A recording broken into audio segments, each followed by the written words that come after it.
Good morning, chat. My name is Penbu. I'm the programming, puzzle gaming, and music making VTuber on Linux, and today we have our first HANDCAM stream.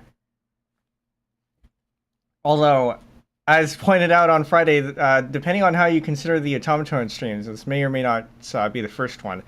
But today we are joined by the 0x539, who has built us a Lego model. Why don't you introduce yourself?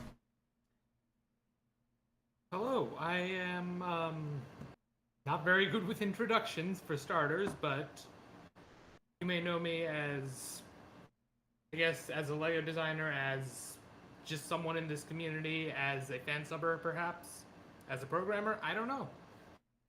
But today we are focusing on a model I have designed for Penbu. Yes. I'm going to pull those up on screen here. I can find the, there we go. So we have the Kent model here, but also the Penbu model. So we're building two things today, maybe a third if we have a bit of time, because I did have to buy, let's pull this out, buy stuff so that it would meet the minimum orders, including a bag of Technic pins that I will not be using ever. What do you use these for anyway? Just connecting Technic parts together, usually. Some builds use a lot of them. It really depends on the style of build, though. Yeah, fair enough. But today we're going with something a little bit more traditional, is that right? Just regular old brick building? I would say so. Yeah. System. Yeah, so we have the have a whole set of bags here. This is what this was what I was working on yesterday evening. Took way longer than I expected to, but we have it all in parts, and we do have instructions, which I will bring up here, and we will be following along to these instructions. But also, we do have questions that we're going to be asking 539 here. And if you would like to ask questions yourself, the link is pinned in both chats, so please do ask if you have any questions. Guys are welcome in. Is goo a bad word? I don't think so. Gura used it a lot, so it can't be, surely can't be. But yeah, so we will have, these are all numbered, so we're going to start with that. Well, yeah, why don't we start off with a question? How long have you been building and designing Lego models? So, as an adult, which is the only time I've really designed anything serious, I would say, judging by when I made a certain instruction purchase, I started designing my own models with a customized version of the Falling Water set back in March or April of last year, so it really hasn't been that long. Hmm. And building even sets as an adult wasn't too long before that. I think I started with the official Falling Water set, and I was not quite satisfied with it, hence making my own. Right. Oh yeah, I think I have seen that. I don't have a picture for us, but I think you might have posted on the Discord. Yeah, I don't have it handy either, but I might be able to find it in a minute. Yeah, hopefully the audio is okay for everyone. Both for 5.9 here, but also, well, that might be peaking a little bit, but that's okay. Hopefully it's fine. So we'll be starting off with, we have 12 bags and about 12 questions so far, so we're going to do a question per bag. We have pieces for the first part here, I believe.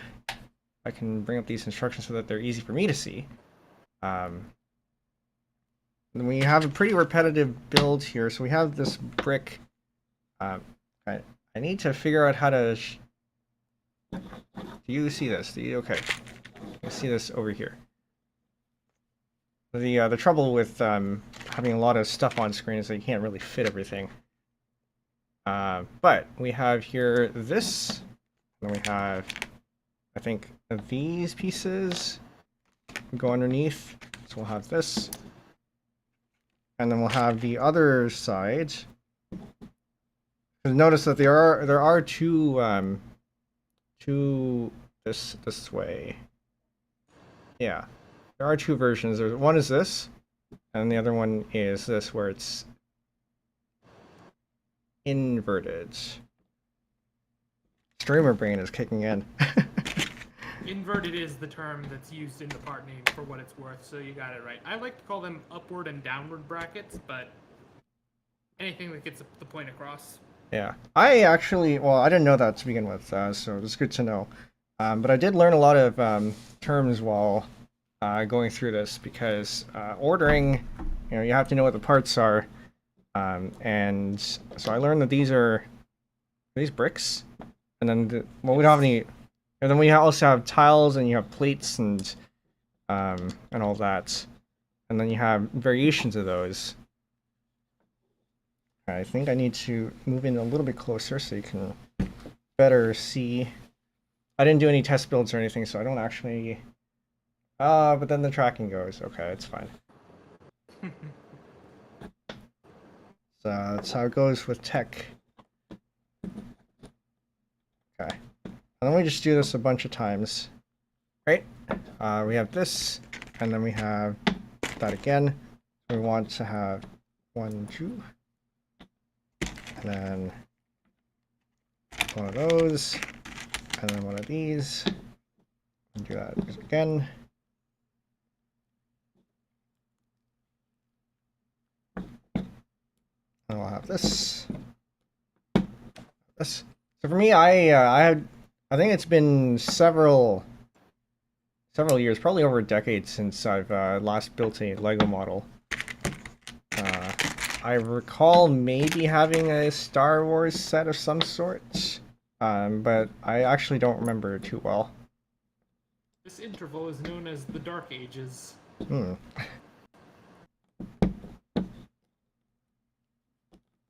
Okay, that is step 1 done. Almost. I think we have to. Do we connect these somehow? Yes. Okay. Just stack them. Or just stack them. Okay. Oh, this way. Like that. Yeah. That makes it a lot more clear. It'll be upright in the end, but for now, this is our stud direction. Okay. So that is bag 1 done. And then bag 2, which is a much bigger bag. This way. And then we can move on to the next question. 539 is sounding a bit quiet. Let me turn him up a bit more then. Since I do have the HANDCAM, I do have the ThinkPad keyboard. Okay. Where I had set that to do not disturb. Let me do that. But yeah, the ThinkPad TrackPoint 2 keyboard is very handy. Yeah, let me turn it up a bit more. Okay, sound test, please. Testing. Sound test. Okay, that should be okay. Let me know if it isn't Jellycode, but welcome in. Alright, next question. We have, what got you into Lego? So, as a child, I'm not quite sure. I probably just sort of was, as children tend to be. As an adult, again, I'm not quite sure. I think I just one day realized Falling Water, a set from 2011, I believe, that I had wanted at the time but couldn't get my hands on. I thought, oh, I'm an adult now. I have money. I can probably just get a copy used. And so I did. And it sort of spiraled from there. I think my second set was the Ornithopter from Dune. I was very impressed with the mechanisms and building techniques in that, and it sort of just kept going from there. Yeah, having money is very good. It's very free and flexible. Goods and services. Yes. Okay, so I think we need one of these, or 2 of these rather. Yes. And then we have that on. Is this the correct orientation? Orientation is important here, because otherwise sometimes it might not. That is not the correct orientation. This way. Because it's important for stability and structural integrity. but also sometimes it just, if you don't put it in the right way, then it just doesn't fit. Yes, I believe this is a case of that. Okay, so we need 4 of these parts here. Now, tracking is going to come and go. Gonna have to put up with it. On Friday's stream, actually, we started off with Stellar, and tracking was lost as soon as I went live, and figured just had to the show had to go on, so I just went ahead with it, and then it came back halfway through the song. Okay, so I think this is the brick that we need. Actually, I have the wrong model up. This should be the Kets model. Let me put that up. Okay. So we have this brick here, and then now we have the extra parts. Right there. And then we have this big brick here. It goes in this way. And then we have the 2 on the sides. And then we have the 2 on the side like this. We are building a very giant brick, essentially. Yes. Okay. So that is the end of bag 2. So we can go ahead to the next question while I open the next bag. How does designing Lego compare to programming?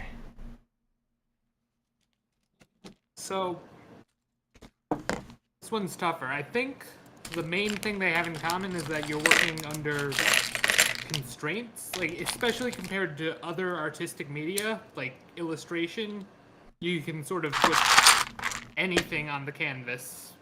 Whereas with Lego, you are following certain rules of what fits together, and then also, in many cases, of which parts and which colors exist. So you have to operate under those constraints, which feels kind of similar to dealing with which features are available in whatever language and stack you're working with. But other than that, I think it's closer to art than to, like, working with computers or machines or, like, engineering. Yeah, that's fair. Although some do say that programming is an art, so in that sense, I guess. Myself included. Yeah. Okay, what do we have here? We need... This is this way. I gotta make sure they're on the right way. Because this is over there.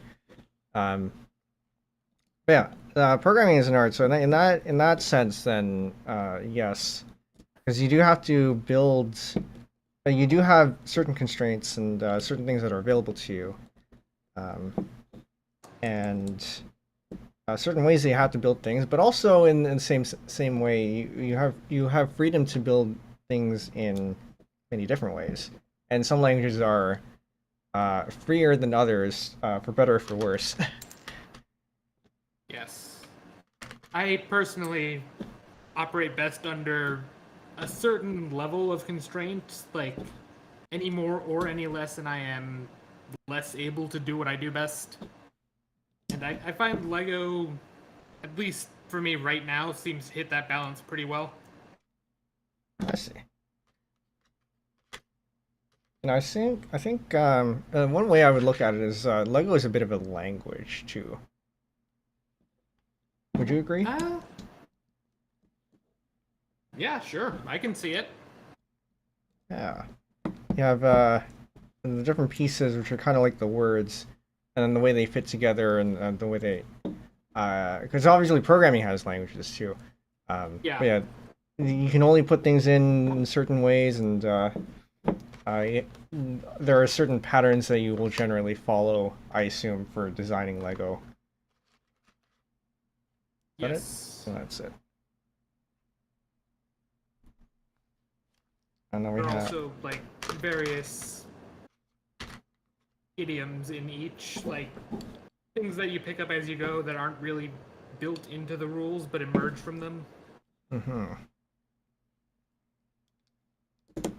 Okay, so that goes there, and that goes here. So this is starting to take shape already. And then we have 2.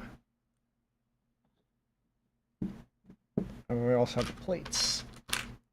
So these are called plates, the flat, thin ones, from what I've learned. And this goes in. Well, let's build the subunits first. And then we can stick them on afterwards. So this goes in closer. On this side closer, so this one, I think. Yes, that's correct. Yeah. And then we do the same thing on the other side. Yeah, this model is fully symmetrical except for the bit of hair. I don't know if I'd call it... I mean, I guess it is hair. Technically. But, I don't know, birds don't have hair. Stylistically, it's hair. Stylistically, yeah. Probably the best way to put that. But yeah, there we go. I'm going through this a little bit faster than I expected, actually. But that's the end of bag 3, so we can move on to the next question. What is this custom Lego program you've built? Speaking of programming. Yes, so where do I start with this?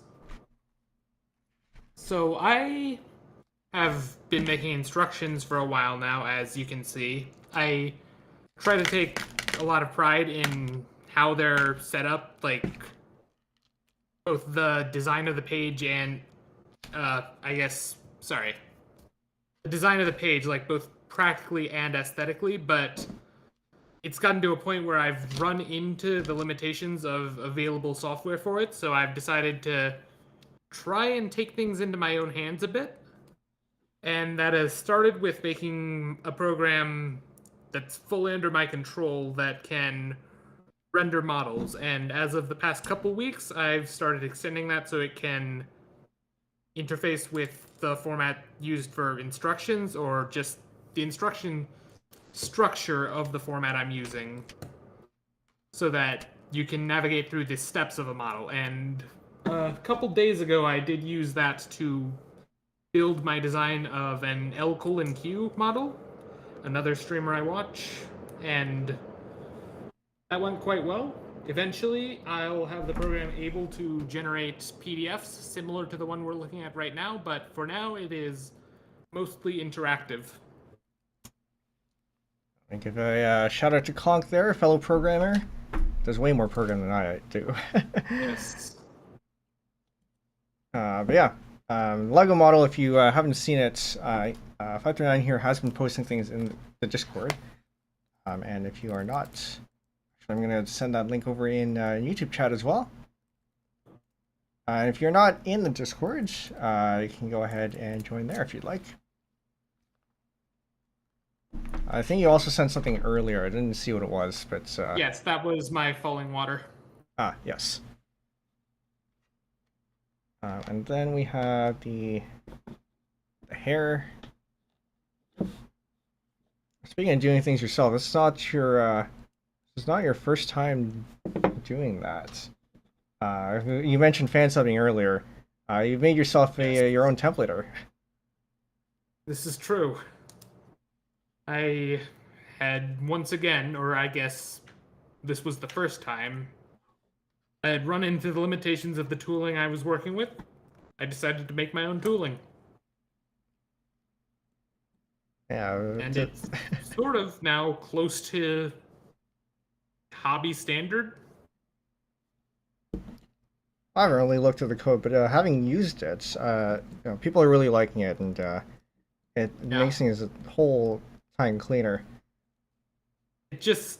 I really love how even the person who developed the previous standard templater has largely switched to mine.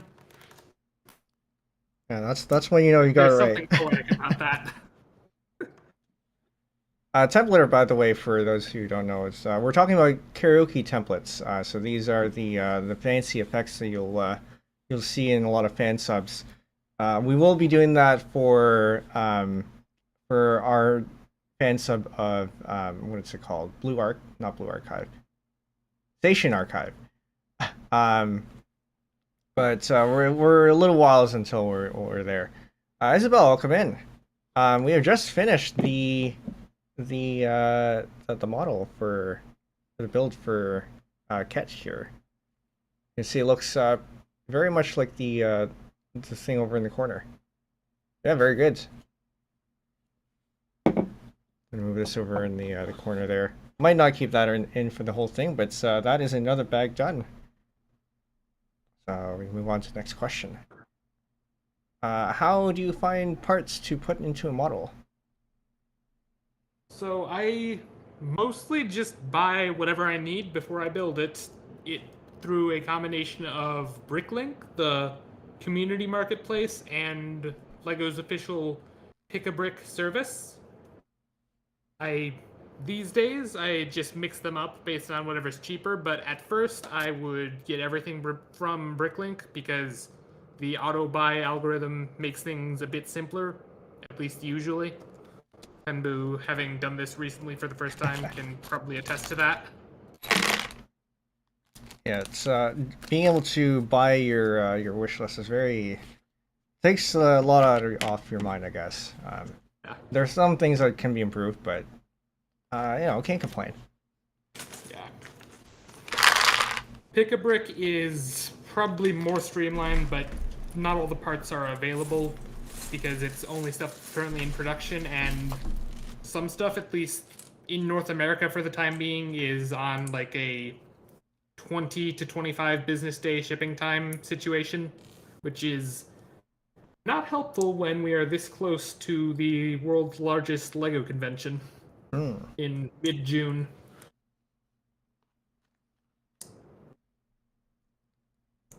So we're moving on to the Penbu model here. I've just opened bag 1. We have 8 bags in this set. And so actually this is good. We're going through this a lot faster than I expected, so we might actually have time to build a third thing. But yeah, for those of you in chat who would like to ask questions, the link to ask questions is pinned in both chats, so you have at it. More questions, the better. Okay, we can start with the one here. So actually, we have a black piece instead of the tan piece that the instructions call for, and this was because the store that I bought this from didn't have it.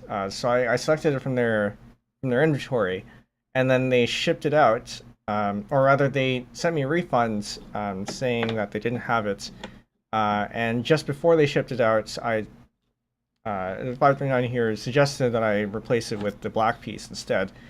Thankfully I was able to catch them before they actually shipped it out, so we now have the black piece there. How often do you get issues with Bricklink orders? Not often enough for me to stop ordering from Bricklink, that much I can say, but in more seriousness, I've only run into a handful of cases where the seller notices that they got the inventory wrong and they don't have a part, and more importantly that this happens at a time when I actually definitely need the part, as you did. There are some cases where I just buy their entire supply of a part because I know I'm going to need all that and more later. When that happens, it's not as big a deal. Going back to a couple of things that we had earlier. You mentioned conventions. You've been to a few now, haven't you?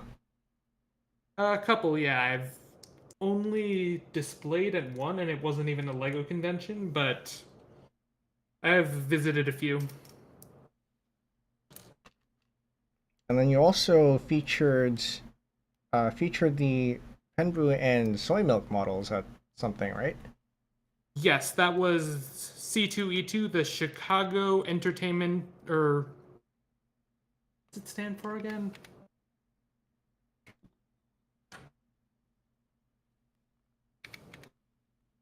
Chicago Comic and Entertainment Expo, right? Because it's two C's. So that's basically Chicago Comic Con, but one of the Lego clubs I'm a member of has a presence there where we have a bunch of bricks for kids to build with, and a couple people also display models. It's mostly to have the kids there though, and the people hosting it get to just be at the convention as a result.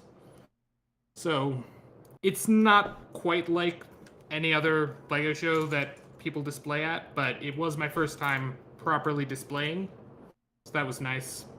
Everyone likes my stand mixer. Oh yeah, the stand mixer's pretty good. All right, and that is bag 1 done. Actually, there's the other question. My intention with the question, I think, was how do you find pieces to design with? I just searched through the menu in Bricklink Studio for which parts exist. So having built a bunch of models or designed a few models by now, do you have a sense of what parts do you want? Yeah, you develop that pretty quickly. Sometimes you discover something doesn't exist in the color you need, but eventually you get a sense of which colors are more or less available, and you try to factor that in. Like, there is a more closer to a skin tone color called light nougat that I would use for a model like this, but it does not come in many pieces that aren't specifically like minifigure faces or similar. So it's not really available for this sort of thing, at least not yet. They are introducing more inorganic parts for it every month, though.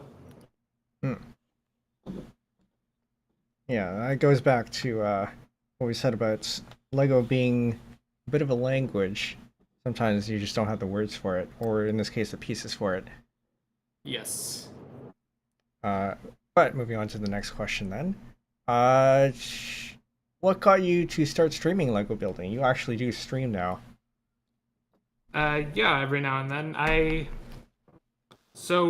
got started just not actually live streaming on a video platform, but sharing my camera on Discord just because I wanted company to hang out with while I was working on a lengthy build. But it's gotten to the point where I can have more conversations through live streaming with chat than hoping someone hops on voice in a private community.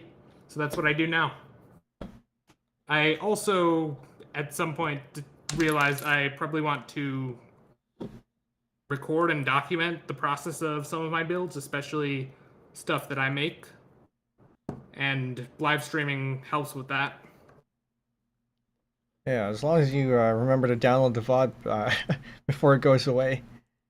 Yeah, or record so far locally. I've done that with everything past a certain point, but I haven't uploaded it yet. Yeah, that's fair. Would you ever consider dual streaming? That makes things really easy. Maybe when I move and don't have a data cap. Oh yeah, that's fair. Okay, I can't see this clearly. Is it supposed to be with the open ends or closed ends on the outside? The lime bracket goes on the side that has exposed studs. Right, so I think the lime one's correct. But I do need the dark blue one. I see the question now. The thin part of the bracket is the one that attaches in this step. Okay. So. Ah, yes, I see the difference now. That makes sense. Very handy having the designer here ask questions. But normally, if I were to do this just by myself, not streaming, I'd be able to zoom in and tell. But since I have to keep it at a fixed width for the stream, can't really do that. Right. Okay, so I that's am now struggling to build my own design. What is happening? Oh, I see. happens too. Streamer tax. And then this one, and then the same parts here. And then another one Mirror of these. And then one of these. Yeah, so I'm guessing then that means that the ones with the open, what do you call these, studs? Yes. Yeah. So the ones with the open studs are typically thinner on. I don't know if that's true. It's true for brackets, but in general, not necessarily. It's just some parts have open studs, some parts have solid studs. Some parts have a stud that's like open but blocked, some have a hole all the way through. Hmm. Is there any particular reason for them being open? You can fit a bar inside them. I Ah, actually don't know if there's any particular reason other than historical for them to be closed. Because open is generally more useful. There have been some cases where I wished the normal, like, 1x1 plate had an open stud, but it doesn't. yeah, I suppose aesthetics-wise, the closed one looks more, I guess, traditional. Yeah, that's true, but these days the higher end models tend to cover up most, not all, but most of the studs with tiles.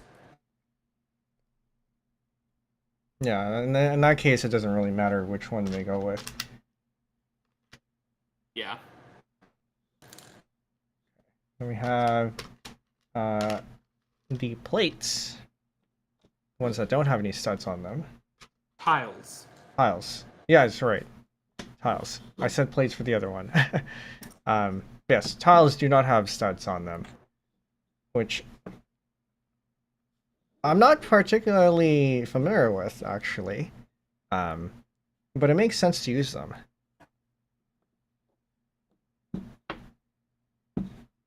Okay, what do we have here? So this is actually on this way like that. I might have actually missed a step. I'm gonna go back. I've been too preoccupied with my own build to notice. I think what I'm missing here is that there's no step to. Oh no. This is okay. I have not missed a step.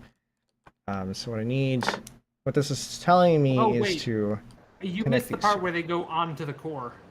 Go onto the core. So I have this here as instructions. So I have the shell, and then it skips to joining the shells with the So with look at the step tiles 6. here. Oh, wait. No, okay. That makes sense because I don't have step 6. Step 6. What am I looking at? Compare that to the side. You see how there are more studs on the front. Yes. Okay. So I did skip a step. So I think that This means is we the have. part where I said I was struggling with my own design. I see.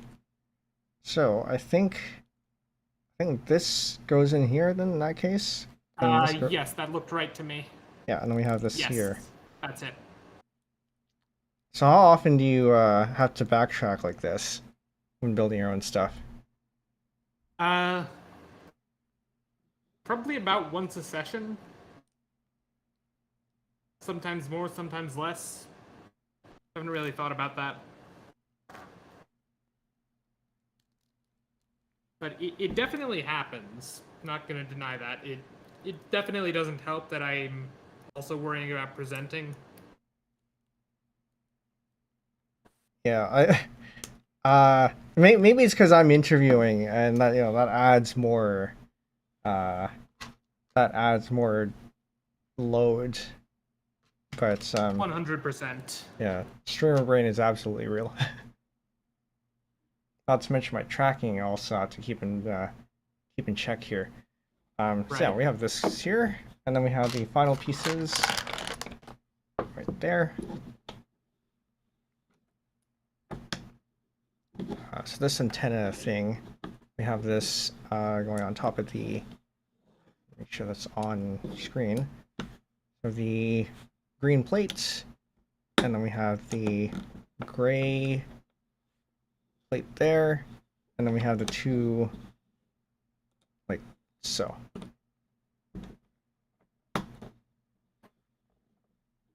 And we notice here that this is a 1x2 plate, but it's modified so that there's only one stud in the middle.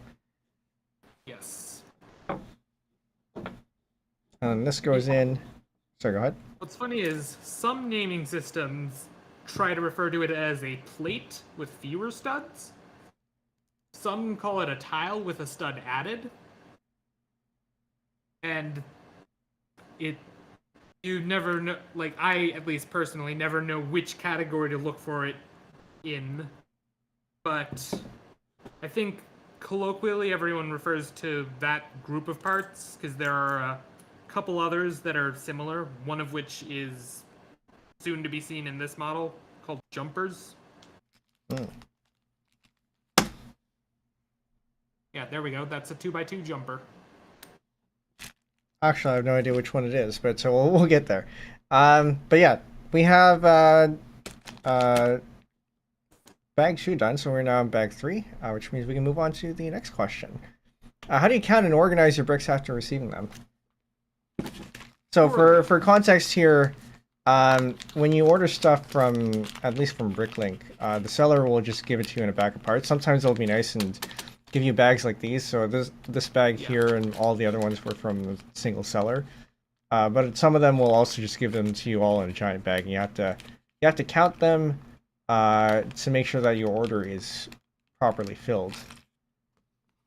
So how do you go about doing that? So, assuming I am ordering parts for a specific build, which I usually am, I will try to organize them however is going to be most useful for the build, but also balanced with what I have the capacity for in advance of the build. So, ideally, I will group it by phase of the build so that I can open them one bag at a time as we are doing on stream right now. But barring that, I try to sort by category, like brick, plate, tile, jumper, bracket, etc. Because you would think it might be easiest to sort by color. And it is easiest to sort by color, I suppose, but that's not as easy to search through once you have sorted. Because it's easier to find the red part you need amongst a sea of slopes than to find the right shape of red part amongst a sea of red. So if I can't sort by build phase, I'll sort by category. If I can't sort by category, I will fall back to sorting by color, which I do have to do occasionally, but sometimes even that I can't manage. And for any larger builds, you're going to end up with a miscellaneous bag of stuff that's not a big enough category to make up its bag. Fair enough. Yeah, for me, what I did here, so I first I went through the bags and then kept them by seller because I just wanted to make sure that the seller was good and counted. Because if there's a problem with that, right, you have to know which ones are not fulfilled. Yes, I also do this most of the time. Yeah, and then last night, it helped that I kept it by seller because then I could just go and look for the specific parts in if I couldn't find one. Because I was going through them by steps so that I can put them in the bags. And if I can find one, then I would look through my my order list and see which seller had the part, and then go to that bag and pick the part out from there. But I assume like it's a little bit unwieldy for larger orders. Is that right? Yeah, like I could not have done most of what you did with this model for Aria Company. Like this is under 250 parts total versus roughly 6,500. So what's going to be possible is going to vary dramatically. Yeah. Mystery, welcome in. Just building a Lego Penbu model. You can see spinning over on your screen there, and earlier we had built the Ket model too. both designed by the Xerox539, who we are interviewing today. And if you would like to ask him any questions, the link is in chats pinned, and the more questions we have, the better. So go ahead and ask them. First HANDCAM stream too, by the way. Okay, so we have this one. Oh. That there. And then we have. Did you say these were called jumpers? The little round things? No, those are antennas or levers. Oh, okay. The 2x2 parts in this page are jumpers. Oh, okay, I see. Anything that goes like half grid. Okay, so how do you... I think this one goes in like this. Yes. Or do they go in... no. Yeah. The part with the flat side goes in. Alright. And you said sometimes these come pre-assembled, is that right? Yeah, I believe, like, officially they are pre-assembled to the point that officially you're not even supposed to take them apart. Minifigure torsos are similar. Like, it is possible to remove the arms and the hands, but you're not supposed to, officially. Officially. People do, though, because it's the only way to make the thing you're trying to make sometimes, but you'll never see it in instructions. Right. Then we did build the other side too. I'll do this, do this. I'll make sure my building is all on screen here.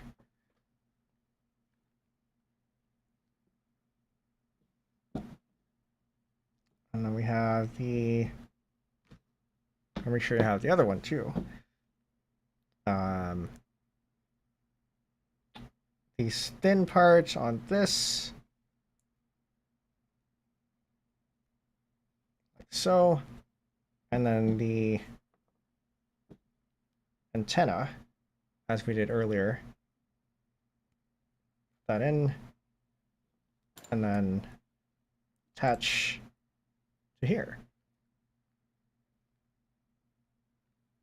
And then we put it on the sides, like so. Did I put this in the wrong? Oh, no, it goes up. Wait, what? Yeah, okay, like this. Yeah, that looks right. Yeah, the only way it fits anyway.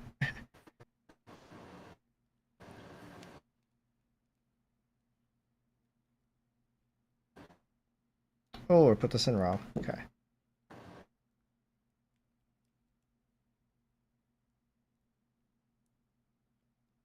I realize we probably don't have background music on right now, but that is okay. You can hear the clacking of the parts.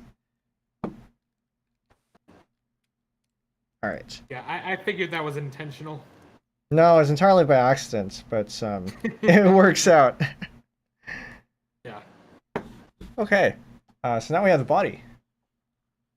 Yeah, Lego ASMR. I hope it sounds okay, by the way. I didn't actually check. I'm still using the automaton equalizer settings. I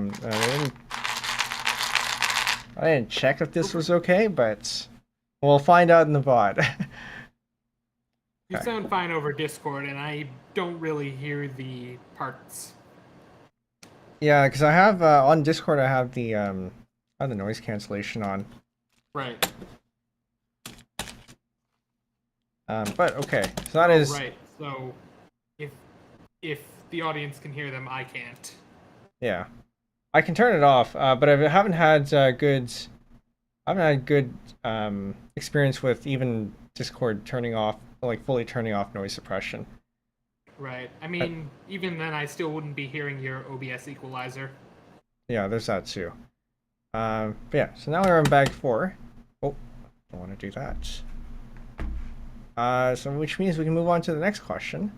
What are your thoughts on Lego clones?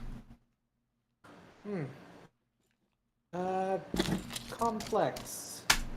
I'm glad they exist. I think it's unfortunate when people try and pass them off as official parts or even official sets, because There are some cases where you'll see a too good to be true price on a like eBay or whatever copy of a coveted set, and it's just using clone parts.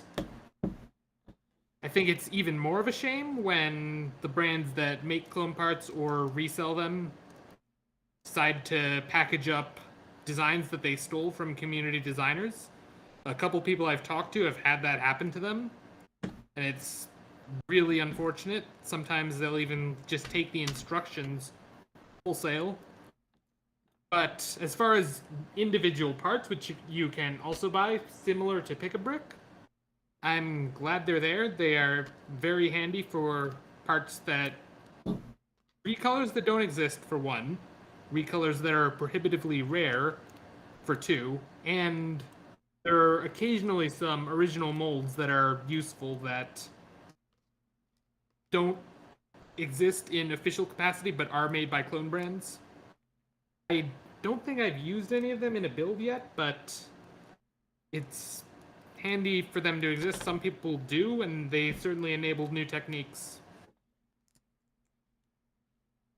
Yeah, and then the trouble, I guess, is just notating them. Just have to make sure the software supports it.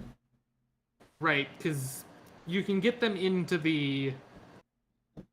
You can get them into LDraw and all the software that uses LDraw pretty easily, but good luck getting people to agree on an ID for them.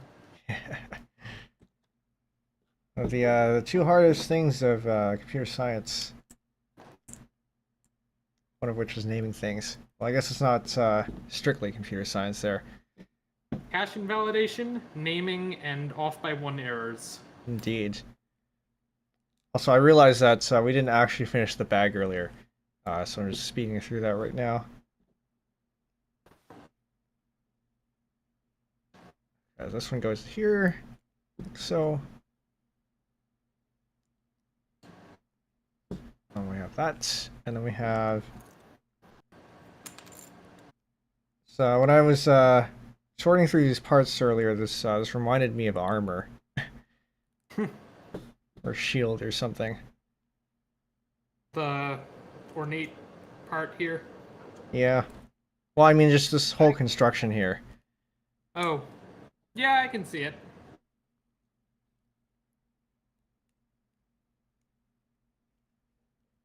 Okay, so this is the back, which we can then attach to the back of the... You notice how it does fit in pretty nicely there. And there we go. We have the torso.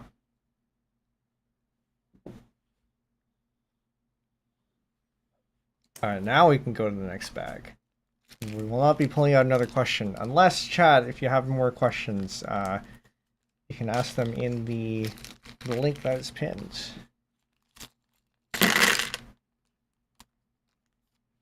There's a brick sound that made it past crisp.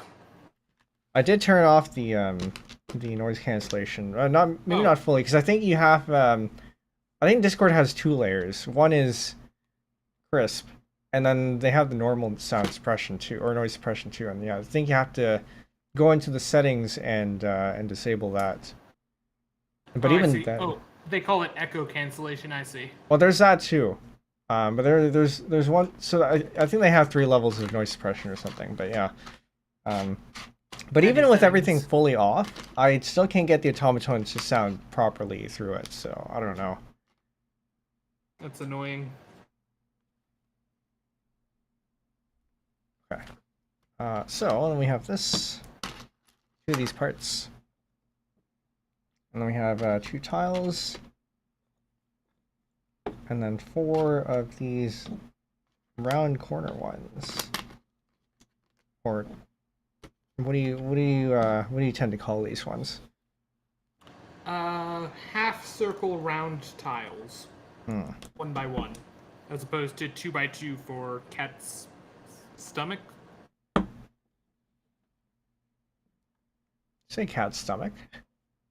Cat's stomach. Oh, cat's stomach. Oh, yeah. This here. Yeah, that one is a newer part. Previously, people had to use the quarter circle round tiles plus a 1x2 to get the same shape, which looks less clean and isn't usable in all the same ways. Right. Because sometimes you want to only connect it by one side and have the other side floating.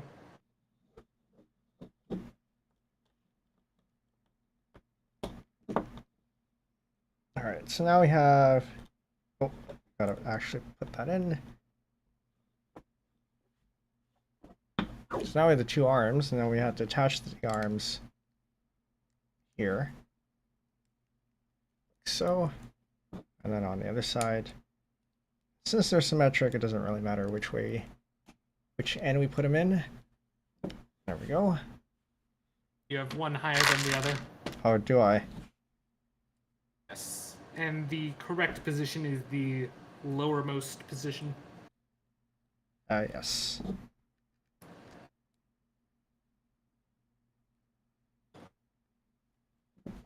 Like so.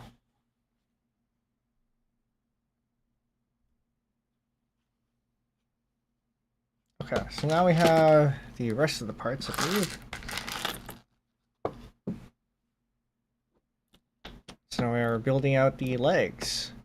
1, 2, and then the 2 bricks here. I realized after ordering all this stuff that I didn't buy a brick separator, but thankfully we haven't needed to use one yet.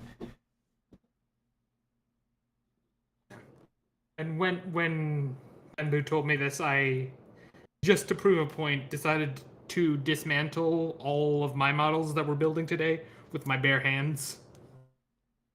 Just to make sure it wouldn't be too bad if something did go wrong.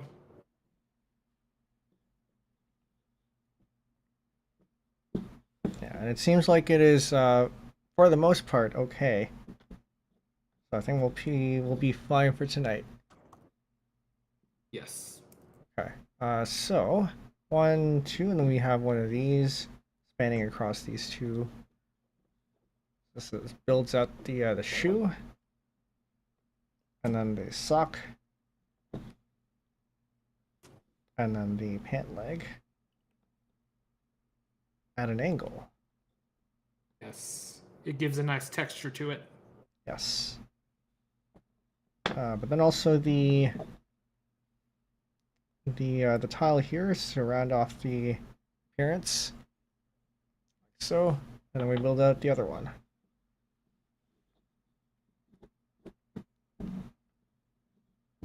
We have this, and then we have this, and then we have this.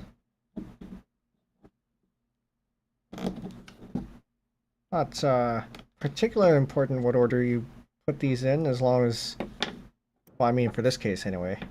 Sometimes the order is actually very important, but in this case, as long as it works out, then it should be fine.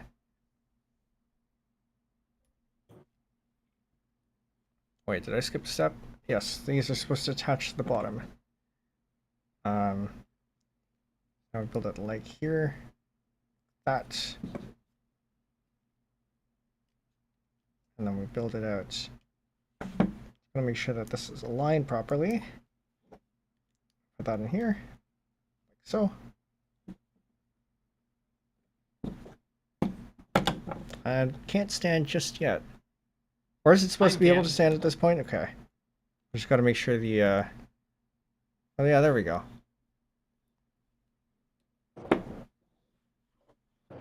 Might be good to splay these feet a little bit further. Not too much, but just give it a little bit more stability. Okay. So that is bag 4. We're now up to bag 5. Which means we go on to the next question. What's an illegal technique? So, a technique broadly is illegal if it wouldn't pass internal review from LEGO's design team. This usually means it compromises the stability of the build in some way, or it puts the bricks under stress that could damage them over the very long term.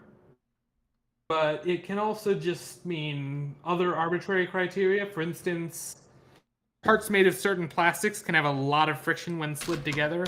So there's a certain combination of a bar and a cone that isn't allowed, but might be now because they've changed the plastics. There's a old leaked slide deck. I'll try and find it.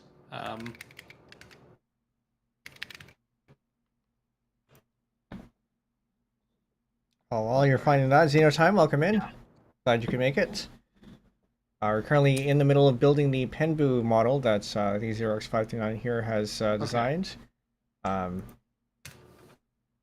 found it. I have shared it on Discord. I will also note that outside of a certain room in Denmark where the design happens, there is no such thing as an illegal technique. Anyone in the community can do whatever they like with their parts. And indeed, in my soy milk model, I did make use of an illegal technique to get a certain shape in the jacket, which I am trying to share on the Discord. There we go. I need to screenshot my PDF. But I have shared the step in question, and it's just a case where the parts collide a little bit, so the connection to the stud can't be made fully. But it's strong enough that it works for my purposes, so I went forward with it rather than make sacrifices in the design. Yeah, I suppose it's one of those things where if it has to be like production grade, then you can't have these techniques. But for things that are a little bit less production grade, you can use them. Exactly. Yeah, we're building out the face here. We have this part here. By the way, once again, for anyone who's coming in, if you want to ask questions, you can use the form that's linked in chat. The more we have, the better.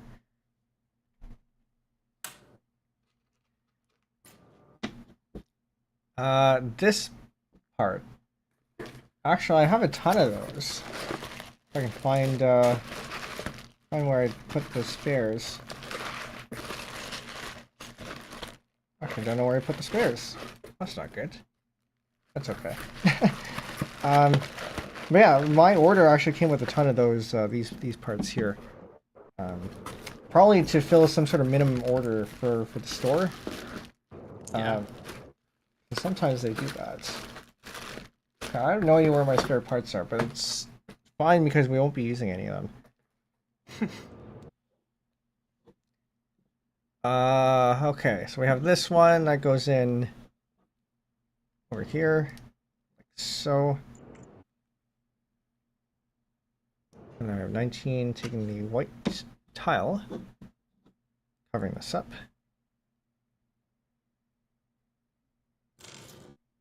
And then we have 2 of these. That goes in on opposite sides, like so.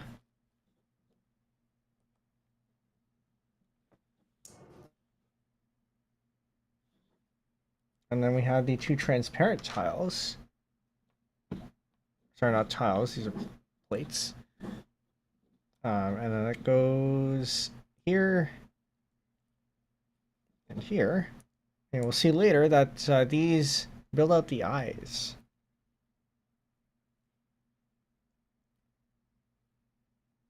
Let's touch using transparent pieces for eyes. Yeah, it's standard practice, and that would be the reason that there are some white parts behind them. Makes sense. And that goes over here. It's barely visible, but it is in fact visible. Yeah, sometimes it's the details that you might not necessarily notice unless you're looking closer. But if they're not there, you might notice it even more. Exactly. Like, you can, in person, sort of see the tan stud poking into the transparent plate. I don't know if the camera can capture that. I can definitely see it.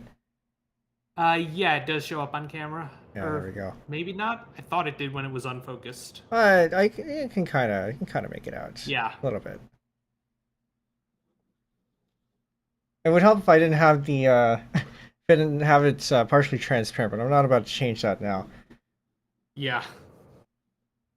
But if it wasn't partially, you know what? Just to show what it would be like without it, I'm gonna turn off the transparency, and then it just doesn't look as good for stream. So I'm Oh, yeah. I'm sacrificing clarity for aesthetics here, but so you can kind of see Yeah. it. Yeah. I'm gonna put that back on. Okay, and then we have this. I have this. And that takes care of bag. What are we at now? 4? 5? Next one's 6, so it must have been bag 4. I'm losing track. Where's my bag I'm on 5? bag 3 with my setup. Oh, there's 5. But yeah, bag 6. I realize this may actually be the first time you're all seeing my handwriting. It is a little bit difficult to write on a roll of masking tape, though. But yeah, next bag means next question. Has anyone accused you of playing with a kid's toy, and how do you show them otherwise? I don't think so. In fact, so I am in 2 local Lego user groups, one of which Shylug has. I think most of its members are at least 1 generation older than me, some of them multiple. I think, if anything, I face this mostly in my own head, and I just realize it is in fact all in my head. Because Interesting. I have not really dealt with anyone who dismisses my interest in that form, at least. Like, I think once they see what sort of things I do and what other people have done, that's far more impressive than what I've personally done. Any notion that it's strictly for children is dispelled, because I'm sure some people, when they think of Lego, they think of maybe what the models looked like in the 60s and the 70s with just bricks, just like red, white, and yellow colors or something. Not even green. They were reluctant to introduce green for many decades because you could use that to build army stuff. But nowadays they have olive green. Anyway, no, I can't really say I faced this.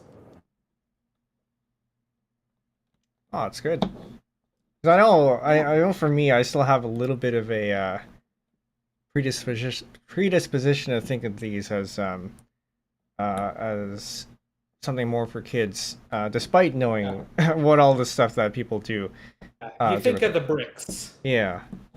You forget about the brackets. It's like, for example, one of the things that I had to get just to fill up the order and so that it would actually ship. One of these. Um, we may as well open this now. We might build this later because it seems like we will probably have a bit of time. Um,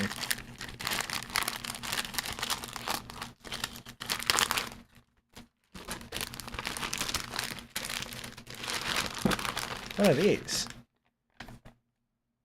Lego Friends. It's very clearly child child targeted, but Yes. yeah, there are sets for adults that are much more complicated, and then you have the whole brick building community that I assume is largely adult dominated. Although, as you said, there are MOC builders who are, or designers rather, who are children too. Yeah, there are a couple children, or at least teenagers, in both of the groups I'm in, I think. But they've done some pretty impressive stuff themselves. I'm not gonna discredit them in any way. They've done stuff that I wouldn't think of. Yeah, sometimes it is the younger folks who bring the a lot of the new ideas and a lot of impressive ideas and techniques. Adults tend to bring the scale, though, in part because they have the money for it. Yeah. Okay, so what am I missing something here? Where does this go? Oh, right, okay. Yeah, that's the mouth. That is the mouth. So what actually has to go in through one of these? Okay. Now we attempt to separate things. And I don't think I would have been able to do this if I had used the full gloves. Especially not without a brick separator. Perhaps not. Okay, so now we Not put sure that you needed to separate that for that, though. Did I not? No, I needed to put this in. And then put this on top. Yes, but the other parts that this connects to wouldn't have gotten in the way of that. Fair enough. I mean, I suppose it is a little bit easier just to do that, but here we are. Whatever gets it built. Yeah. But yeah, so we have this now, and then we can put this on the side with the eyes, Yes. like so. Which is also the only way it goes on because of the asymmetry. Yeah, the height difference. Yes. Moving on, we have the one white plate there. We have this. Then we have this. Do you call these corner plates? Exactly. Yes, okay. 2x2 corner plates if you need to be really precise, but 99% of the time, if you're talking about a corner plate, it's 2x2. Okay, so this, you can tell this is, we're building out the face here. These are the eyes, this is the mouth. Then we have this over here. And so this will be the white of the eye, the part that's visible. Yes. And then we have the gray tile. And then one by one gray plates. That goes over here. And that goes over here. And I assume probably you're going to have to do that on the other side as well. Almost. I see where it's a little bit simpler on this side. Yes, the hair introduces some asymmetry. Yes. The hair is asymmetrical. It was in the I think it was in the first anniversary chat actually. I posted an image of my model being flipped horizontally, and it looked very unusual. The hair was a bit disheveled.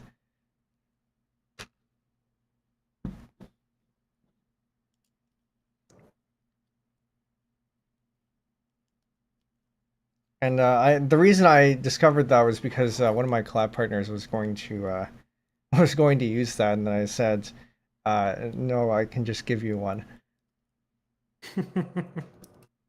Okay. And so we have a head that is without hair. Although I guess the gray parts there are the start of the hair. Yes. We have 1, 2. We have this. And then we have... we'll start with this one first. That goes on top here. It's probably best to have this one first. Yes. Doesn't matter because these are... Okay. Wait. Yeah, it has to go in this way. Oh, yeah, it has to go in this way because otherwise it doesn't... you can't connect these two here. So probably best to build this in first. No, that's not correct either. No, it goes in this way, with this in the back. Yeah, so that fits in like this. The studs face the back of the head. The Yeah. anti-studs face the face. Yeah, I guess if you build models often, you kind of get a feel for this. Yeah, you can tell that this is unambiguous, even if it is perhaps not immediately clear to someone less familiar with the parts. Yeah. Case in point, I was able to figure it out. Exactly. Okay, so now we have 1, 2, 3, and 4. Now we have 2 of these, and that finishes out the bag. And then, you just gotta figure out how to build this one. So this one has 2 on top, like so. And then that gets on, oh, gotta make sure that's actually snapped in place. And then that goes in this way. Yes. To be level with the hair on top. Oh, but the hair on top needs to be half a stud back. Oh, yes. Good call. Good catch. Okay, so now we put that there, and then we put that on here. There we go. That looks more like the instructions. Yes, we are back on track. And then we have this on this part here. And I can put this on like so. All right.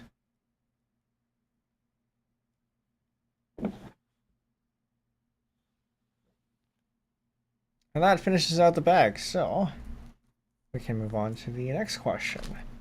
We have 1 bag left after 7. We do have 8 bags for this one. But next question. What do you do with all your empty bags from part orders? Mostly I put them inside of each other for storage because a couple of my orders have included very large bags for very large purchases that are big enough for me to now, I think, have all my bags in 3 larger bags. But in terms of what I actually use them for, sometimes I do, as Penbu has here, use them to organize parts for a build. The more medium-sized bags are very useful for that, generally. Other than that,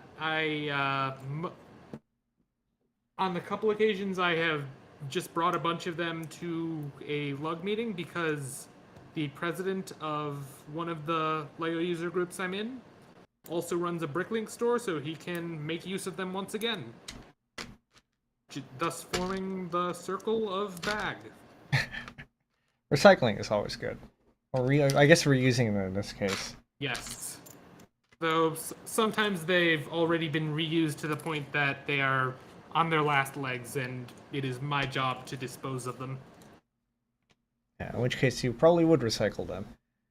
Yeah. Okay, so that goes in like this. And this goes in over here. At this point, I will tell you the same thing I told Soy Milk, that if you get the handedness of any of these wedge pieces wrong, that is not only acceptable, it is canon. Yeah, I was gonna say, while going through the parts yesterday to put them in the bags, getting the right handedness was a bit of a challenge. Yeah. In official sets, I believe designers are required to include equal amounts of each. So even if like a car has some asymmetry for the driver's side, for example, they need to find a way to sneak in an equal amount of each side, which is very helpful when they're introducing like a recolor of one of these, so that people who design their own stuff will always have access to both versions. Okay.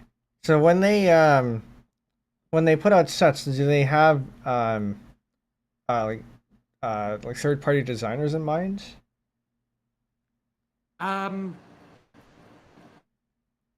Officially, they don't, or at least no comment, but the people who design sets have remarked on a couple times that, like, yes, in the filler parts for this model, I made as many of them dark turquoise as I could so that people would have more of that color at their disposal.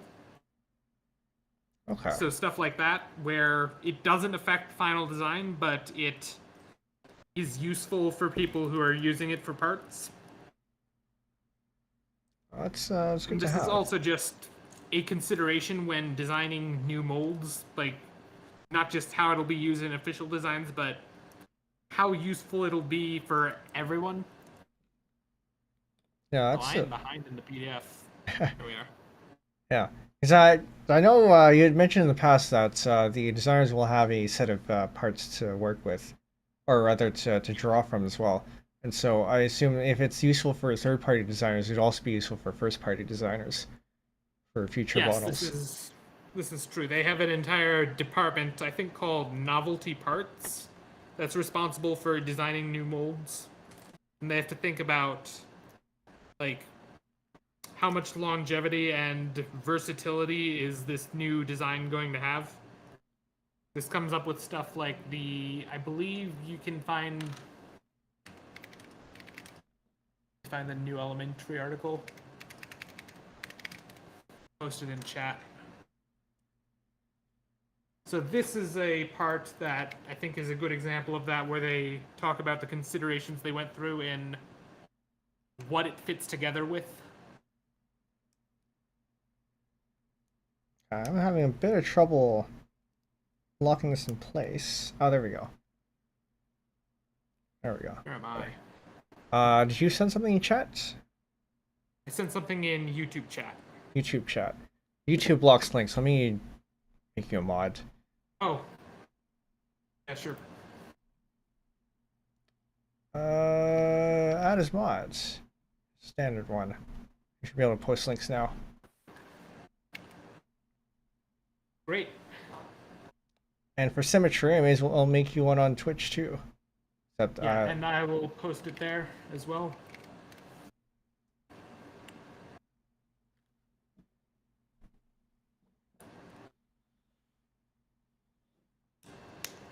Meanwhile, I am distracted enough to mess up steps in a way that calls for my brick separator.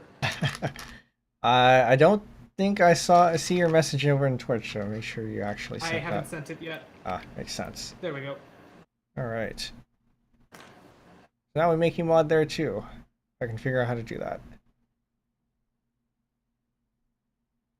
No, those are not. No, I'll deal with that later. It's not like you can't send links here anyway. Yep. Well, this works out. Now I don't have to ask you if you want to be a mod. I've been thinking about it because I've known you for so long, and you come to streams, so it makes sense. If I see a bot and no one else is around to deal with it. Pretty much, yeah. Fair enough. Yeah, I was considering the same for you. Like, no responsibility, just if you're there, my hands are busy, yours might not be. Yeah. I noticed actually very early on, and you may have, I don't know, I assume this was just a misclick, but I think you did give me mod permissions on your channel at some point and then very shortly revoked it. Yes, I intended to give you VIP before learning that that's not a thing that's unlocked from the beginning. Yes, VIP is an affiliate function. And I do have 10 VIPs on this channel, but I haven't figured out who to give it to yet, or like what my criteria are. Unfortunately, I don't plan on running ads. Yeah, ads are an unfortunate side effect of affiliate. So I think this goes in here. But now that Twitch has implemented, what is it, bits and subs, or is it just bits? I think so. I don't know. Yeah, well, there's some sort of monetization for all channels, and there's slightly less incentive to go for affiliate, but affiliate does have some nice features too. Yeah. Particularly redeems, although for my channel here, I don't have any custom redeems, just the standard ones, mostly because I don't know what to do with them. But also because YouTube is my main channel, which means there would be a little bit of feature disparity there. Yeah, though there's that one, just the standard one. Yeah, highlighting is one of the standard ones. I think the most useful ones are probably going to be unlocking the tier sub emotes, or the sub emotes rather, because the automaton one is pretty nice, but I have that hidden Yeah. behind the sub. They're also useful for raids. Yes. So your raid uses a standard emoji, I believe. Indeed it does. Although I've been thinking, now we don't do automaton karaoke very often, but it seems appropriate to use the automaton emotes for those raids. It hadn't occurred to me, but I agree. Trying to separate these two. So the seller that I had that I bought this from had all these what do you call these ones? Wedge slopes? No, the small circular. Oh, 1x1 round plates. Lego Star Wars calls them studs, but that's technically the name for just the stud on any part. Yeah, that makes sense. But yeah, the store that I bought this from actually had them stacked on top of each other, which is very nice because it means that it's very easy to spot them and very easy to count. But when I was going through them for partition, okay, that fell on the floor. It has to happen once a stream, right? Yes. Okay. I gotta figure out one if I had my spares on me, which I don't know where they were because I did have an extra one.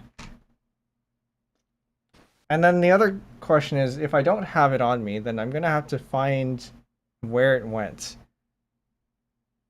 We're gonna go to intermission. I will be right back.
All right, and we are back. I need to fix that transition.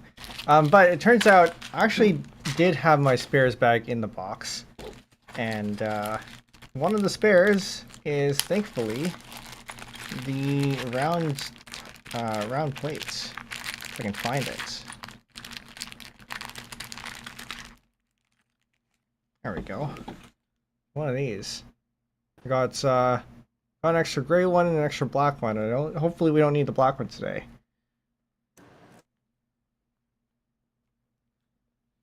And hopefully we don't need another gray one. I'll find the gray one later. There shouldn't be any others. Yeah. It's only if I lose this one, which, you never know.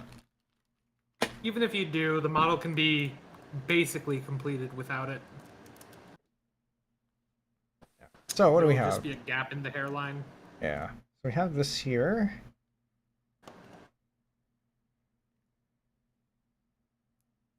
And that goes in like so. And then we have this. Goes in like here.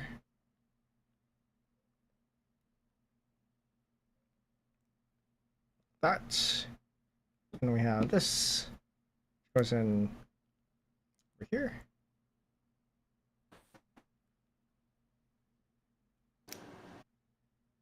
And then that makes it in here. On this other side. And now we have the hairline. Yes. Oh. And it just occurred to me that it looks like you've gotten it right, but this might have been the one spot where the handedness of the wedge slopes might actually matter because this is, if it was wrong, it would interfere with the glasses, and I think I ran into this during the design process. Ah. Yeah, so I guess in this case it does matter. I need to... Okay, there we go. That snaps into place. Yeah, like if I look at Soya's model, she has... The hair has a larger bounding box than yours does, because there are no glasses to worry about. Yeah, which we'll find out later are magnifying glasses. Okay, next one. Yeah, the parts are very round. Yes. Okay, so next one. We have one of these, and then one of these, and one of these. That goes on the side over here. We have one. Oh, careful not to slip. Now I guess handling these small tiles come with practice too, right? Sorry, pieces. Absolutely. But if you're on the Discord, you've seen some of my talk about nanoblocks, which are smaller than the smallest Lego parts, and even that I struggle with. Like, I have needed tweezers just to remove the correct part from the bowl. Hmm. That must be I've never worked with nanoblocks. I think the only other... So I've worked with Lego, and I've worked with the big Mega Blocks. So yeah, growing up I had Mega... I guess they were called Mega Blocks back in the day. But the big ones. Right.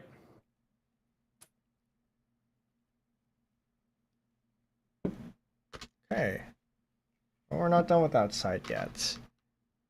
But we need 3 of these. So, and then that attaches to the parts that the studs here that we just added. So one, so.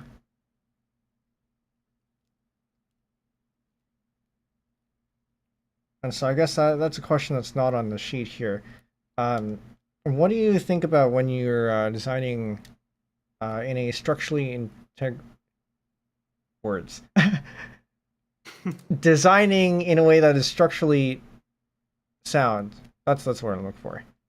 Right. I'm not sure. I feel like I'm probably just still getting the hang of doing that, because some of the things I've designed do have issues on that front, especially the humanoid stuff.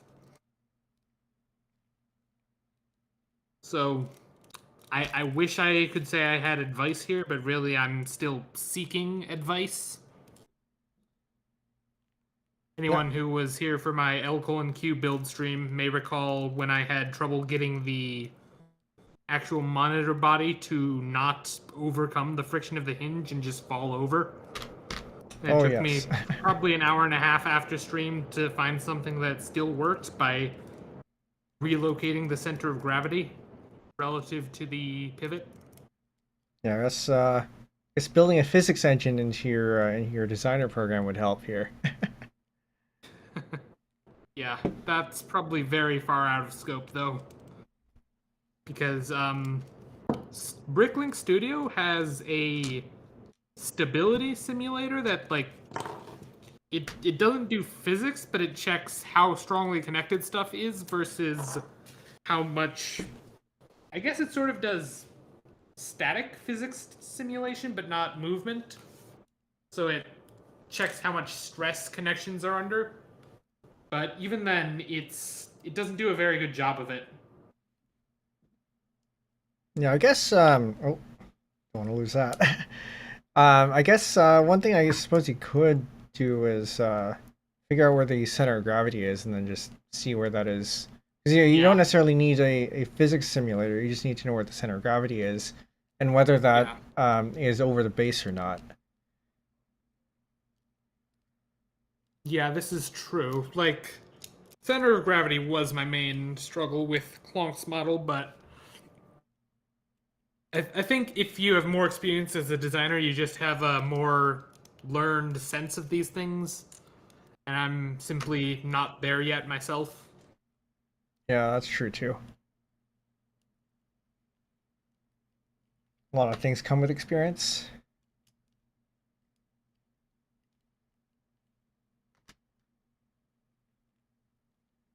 Why did I put the clip tile in step 46?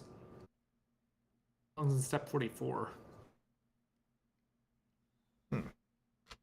Wasn't it? I think the previous page also had that. No, it Oh, right, the other one. This one. yeah, because the hair connects differently Yeah. for more asymmetry. Yeah, this one was a bit of a weird weird piece. The clip tile, you mean? Yeah. But again, it's because I'm not used to seeing Yeah. these kinds of things.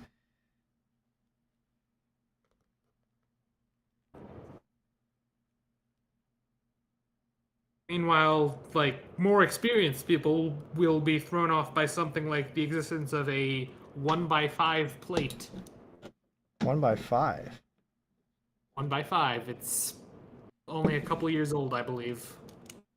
Okay. I have a problem. I think I'm gonna have to go searching into the other bag for this because now I have two right-handed. Ah. I had this problem during my sorting yesterday, and I thought I actually did have the correct handedness, but apparently maybe not. I mean, again, if you don't, this is not the end of the world here. My choice of side for these parts was somewhat arbitrary. Yeah, I suppose for this one it doesn't matter too much.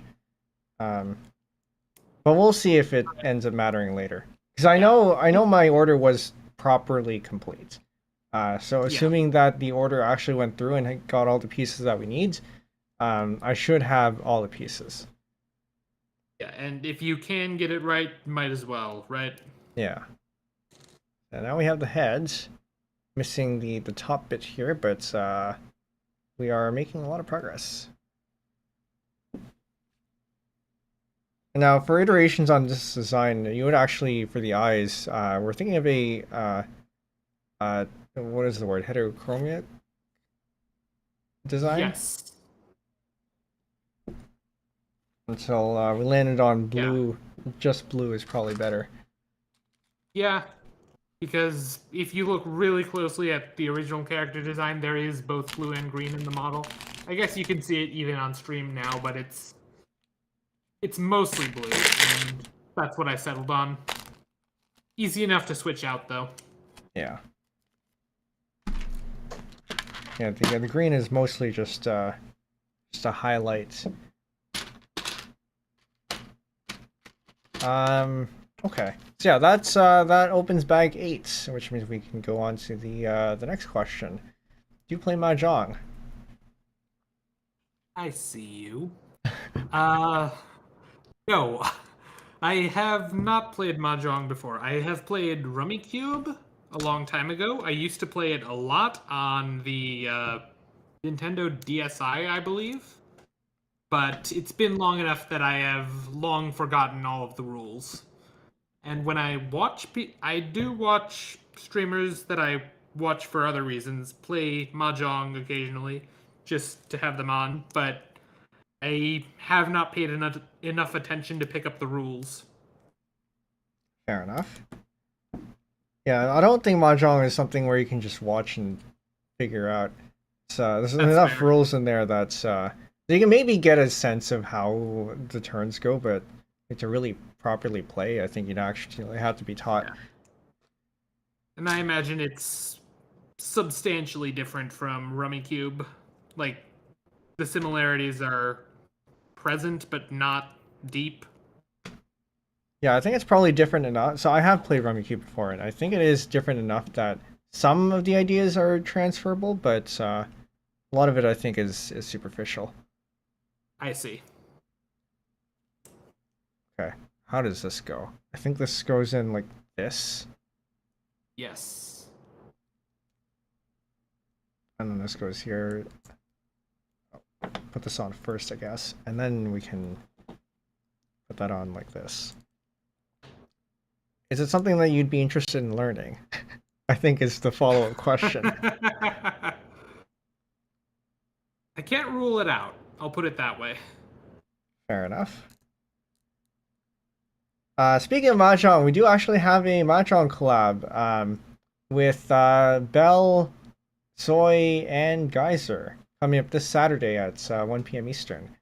So if you remember the potluck collab last year with Eggy, Monica Ray, and Tips and Tricks, it'll be very similar, but with a new set of people and some slightly different rules. So there's a lot of chaos, a lot of fun to be had there. So if you'd like to come out for that, Saturday it's 1 p.m. Eastern on my channel, and I think the others are probably also streaming. To be confirmed.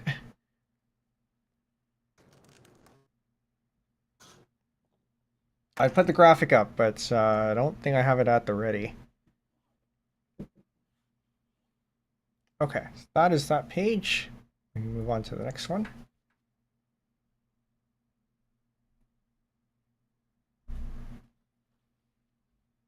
And then we have two of these. The slopes.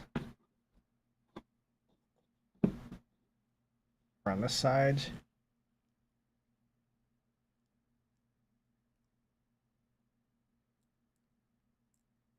I think I would have actually put this. I'm gonna put this on later. Make it a little bit easier to insert these on. No, I have the wrong part. So a very subtle distinction here. Ah, inverted curved slope. Yes. Gotta get the right one.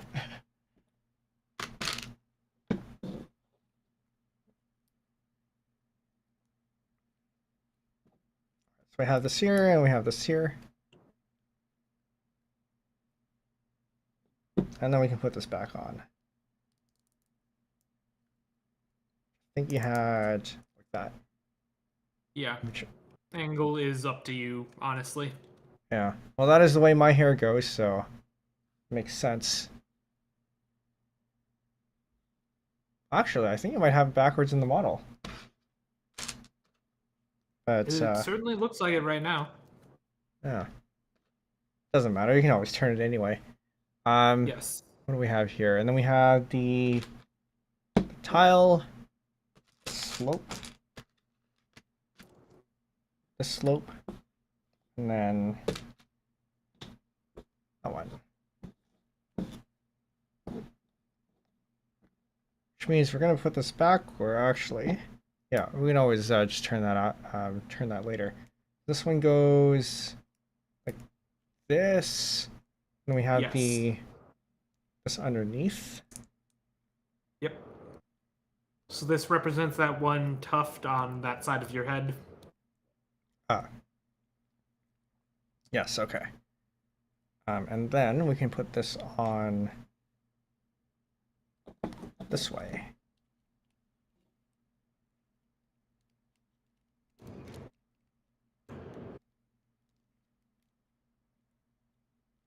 And like so. This is coming together. And we'll go ahead and turn this. No, it looks a little bit weird actually. I don't know. Yeah, I. We're gonna put that back. Okay. And then we have the these are still called slopes, right? Yes, specifically cheese slopes, colloquially. Hmm. Normally they are 1 by 1 30-degree slopes, but people call them cheese slopes because they're shaped like a wedge of cheese. And in fact, they have been manufactured in yellow or light orange, I think. No, it was yellow with like a cheese pattern printed on them. Ah, very nice. And there's also a longer variant, like that is a gentler slope, 2 studs long, that has a sort of. It has slots in it, forming a sort of grill, Grille, but people call it the grill cheese. Ah, very good. But yeah, now we bring out the glasses, which, as I said earlier, are magnifying glasses, and they actually do magnify. You can get that showing up. Yeah, like that. Yeah. It's just what happens when you have clear material that isn't air in the shape of a lens. Yeah. 'Cause it is convex. Yeah. I would have expected it to just be a flat piece of transparent plastic, but they went through the Yeah. trouble of making it actually convex. When I first ordered this part, I think I went through the same process. It's a good touch. Attention to detail, which is pretty important when you're working with small stuff. And speaking of attention to detail, I should probably put this in the other way to So hide that the little indent. notch isn't. Yes. I don't know why that's there. It might be a compromise for molding, or there might be some practical purpose for it. If there is, I don't know what it is. I'd have to research the part more. Yeah. So that's the one side, and the other side is more flat. So you want the more flat side to be the one that's facing outwards. It's the it's too narrow for a clip to grab it, so it's not that.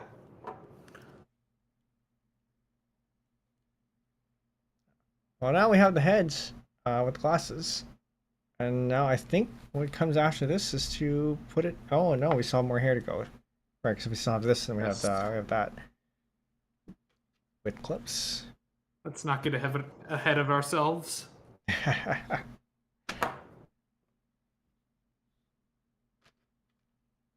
One, two. Oh, I think that's enough to deserve an enough, but I didn't even intend it. Okay. What do we have here? So we have the... What part is this? What am I looking at? So I think it's this one. And then the tile goes on top. Yep. Okay. And then we have the inverted one. No, the other way. Like so. And then we have this one. I really don't know how I managed to mix that up yesterday, because I was being very careful about the handedness. And that clips onto here. Like so. And then we do the same thing for this one. That in like that. And then we clip that onto here.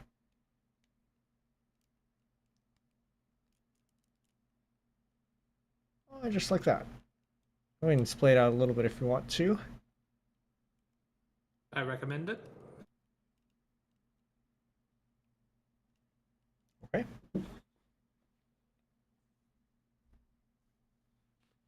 And then now for the rest of the parts, we have this thing, this round one, a literal mop, and then whatever you call that one. Yeah, I forget what people call it, even colloquially. Shower plate, maybe? Because of the angle it's at. Yeah, that would make sense. I assume these two parts are meant to fit together like this. I'm actually not sure, but they sure do fit well.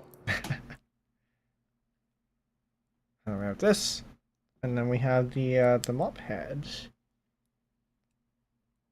Yeah, I guess gives new meaning to the term mop head. And then we have. Okay, gotta figure out how this fits in. I think these studs go in between here. Yeah, I sort of just brute force it, figure out what position fits and is symmetric. Yeah. Because you can just turn this until it fits. Yeah, the notches should be at 45-degree angles from the axes, Okay, if so that helps.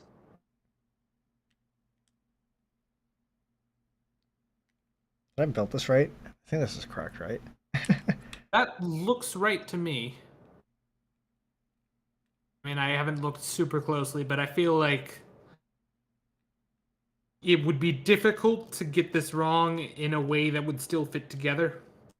Yeah, that's my sense too. Just gotta fiddle around with this until we get it then. Yeah, I think it's lower. A little bit lower. Hold on. That should be... Oh yeah, so this is lower than that. Oh, okay, there we go. Yeah, I was about to try and get a head-on screenshot of it.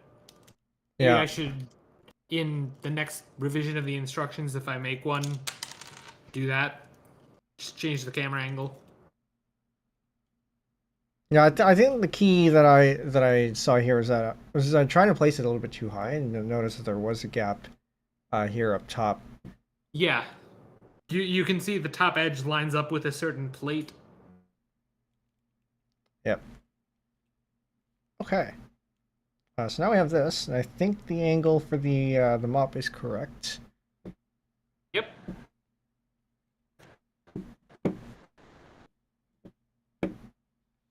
And then we move on. And then we just plop it on the body, and then we're good to go.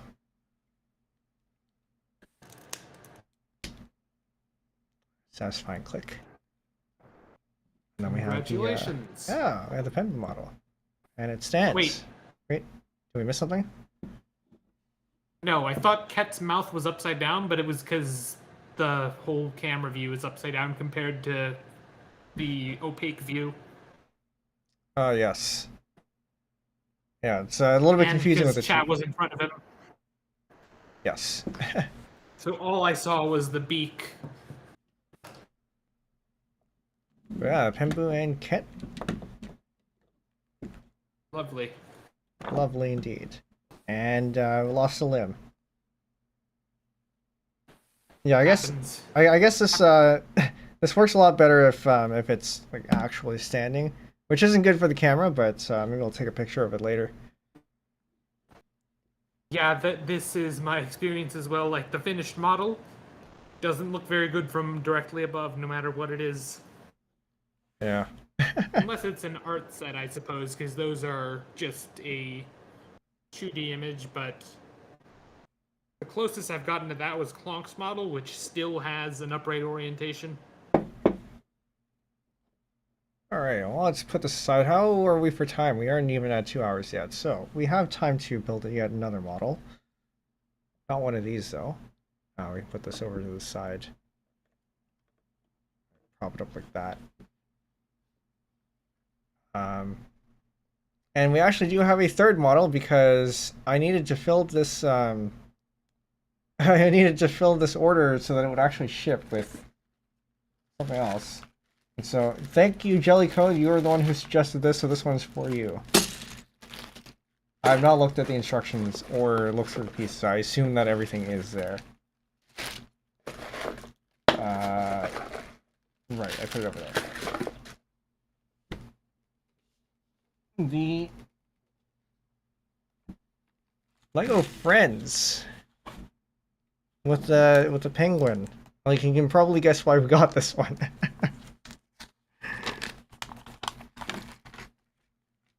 I now we see how good it shows up on camera. Okay. That's adequate. Yeah, that seems fine. We start off with the penguin. Which... There we go.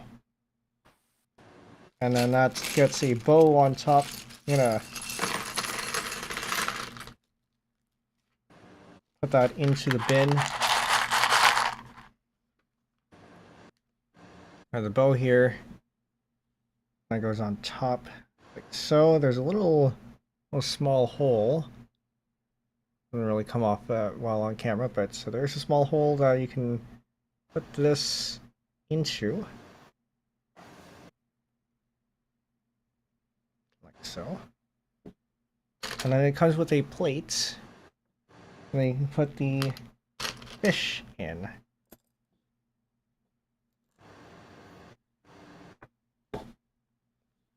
Okay. And then we have this. I guess this one's a. I guess you can call this one a dish, because then plates are these ones. And we have this. Actually, yeah. What do they call that? Do you have the set number on the package or something? They usually have it on the instructions. 60734842. That's not the set number. They're usually 5 digits or less. 5 digits. I'll find it. Yeah. So I think I sent a screenshot, or somebody sent a link on Discord for it when we were ordering parts. Okay, I got it. Or at least I have the name. And then we have the transparent parts. We have one of these. It's interesting how the blue here isn't quite as dark for the transparent piece. And we have another one of these. That there.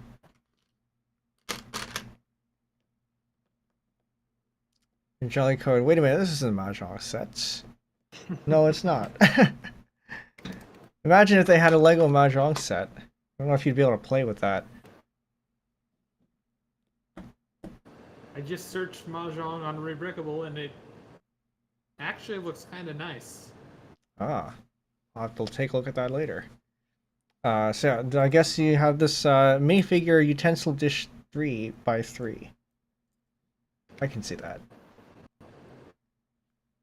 So we have this, and then we have these two, I think. Kind of look like benches. So, and then we have this tall thing. I guess these are what you call brackets then, right? No, that is a panel. Panel. Okay.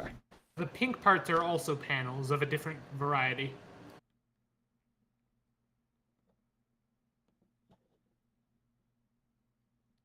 Looks like so.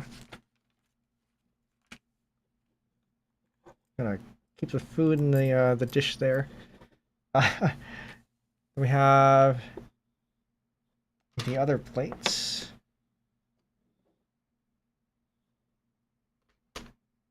And we have one of these to connect the two.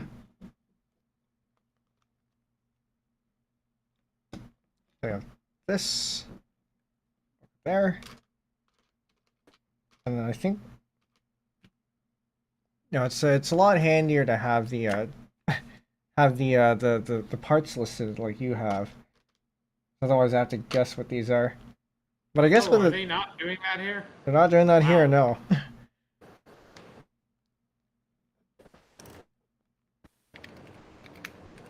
Yeah, there's a lot of empty space here, and you could have put it there, but they did not. Yeah. You should see what they do on the age-rated 4+ sets. They have a 2-page spread where on the left page there is a picture of hands holding the parts used in the step, and on the right side is the actual step. Ah, interesting. But Usually in ordinary sets, they do have a bill of materials for every step, as I did. I'm surprised they didn't here, Yeah, this is especially for a kid set. this is rated. I don't know if we have it here. Do you have the rating on it? I can find it from the box art. Or no, it's not rated. Ah, interesting. No, wait, 5 to 12. 5 to 12.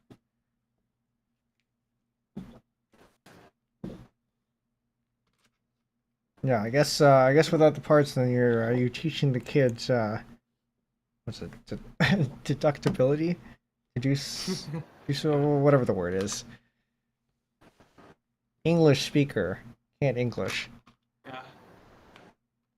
I feel like my English has gotten worse over the years, actually. Okay, so Oh, we have. wait, am I seeing this correctly? Do they not even have an outline around the new parts They do not. in No. each step? Wow. Maybe this is just a thing in poly bags because they're smaller and lower budget. Oh, perhaps.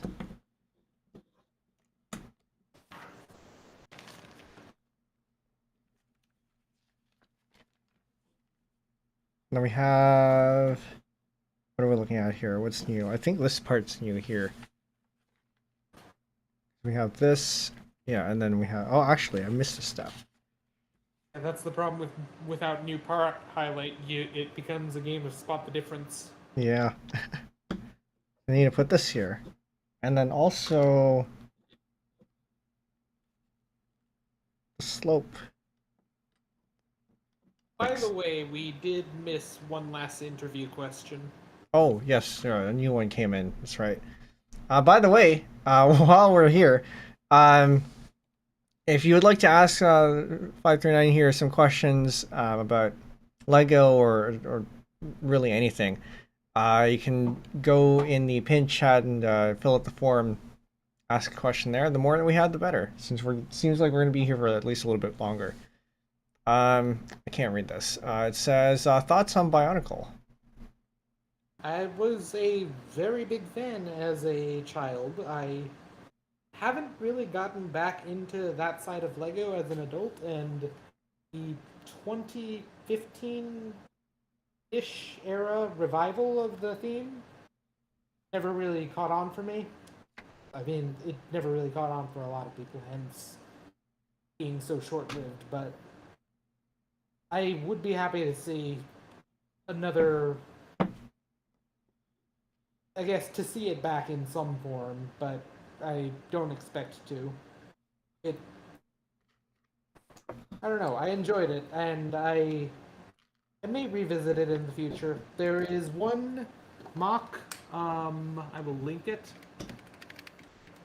because I am very interested in building this soon. It is a design of the large Mata Nui robot from the original series that it is very large, as is fitting for the subject, and looks very good. And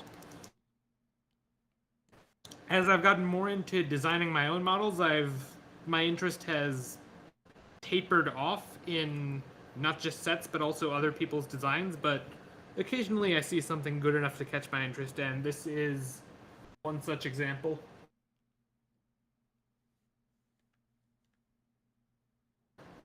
I've now linked it in both chats.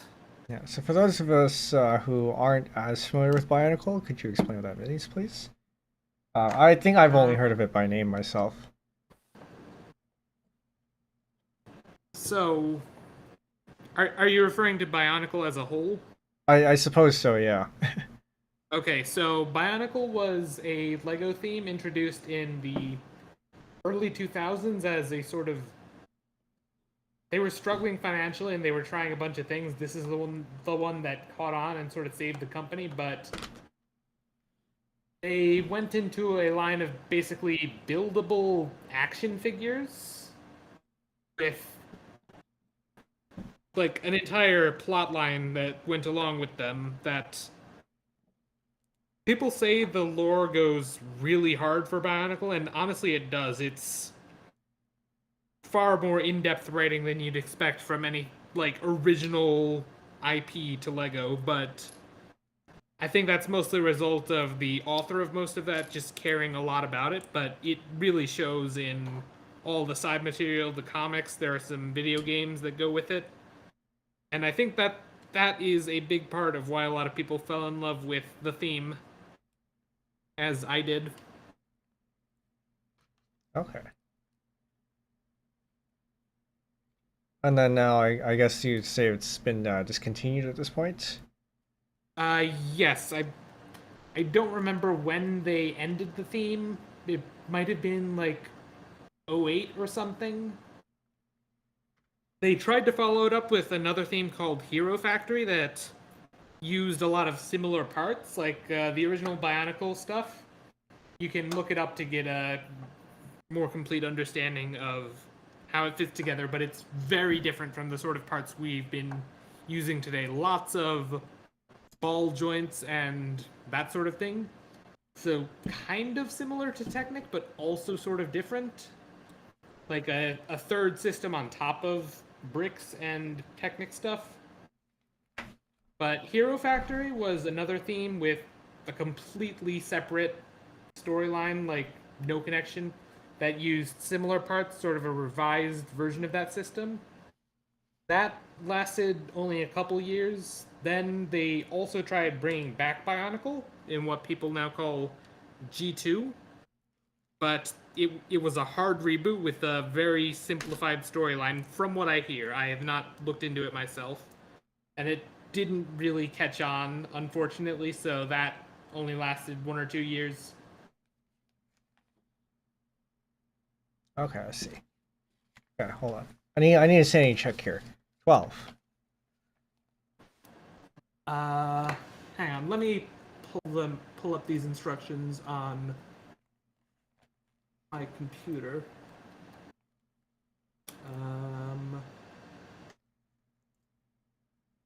So what's the sanity check?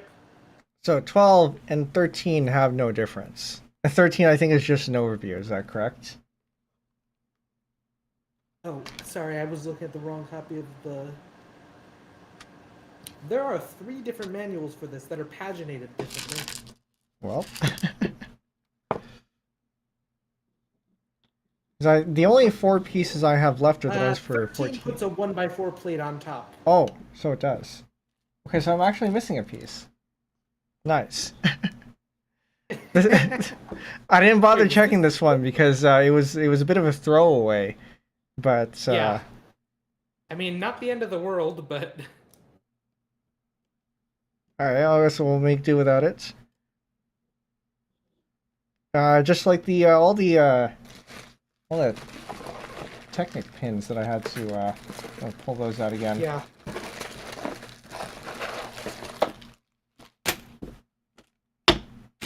Yeah.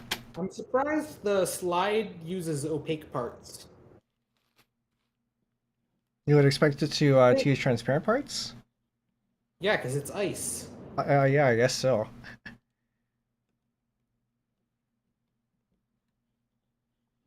But yeah, I think I have 147 in the order. I am not counting all that, especially for parts that are mostly just the padding. I dropped my cat. Ooh, he's not gonna be happy about that. no, covered in dust now. But I think that finishes this build. Actually, no, because we gotta put the penguin on, and then the dish is just hanging out on the side with no support whatsoever. Yeah. But there you go. However, we're gonna add on to this because I had to add more parts to the order so that I can get up to a. Oh, I know where this is going. I had to get up to a minimum lot average price. All right, we're gonna find the Yes. We have sharks.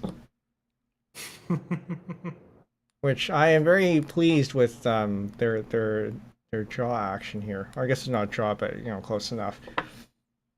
It's bistable. Yeah. And we don't have just one. Oh, another one too, a different kind, I think. All slightly different colors. The dark gray. And then also have another one. This one doesn't move its mouth, unfortunately, but Doesn't have a mouth, or doesn't have an upper head yeah. part. I mean, I guess yeah. There's no, yeah. This is just a single solid piece. Yeah, it's not a complete shark. Yeah. And then we also bought. Oh, here it is, right? Because I took it out earlier. A gold brick for whatever reason. I don't know where this fits into the composition, but you know, it's gold, it's shiny. Works pretty well. You'll orient this properly for the table cam here.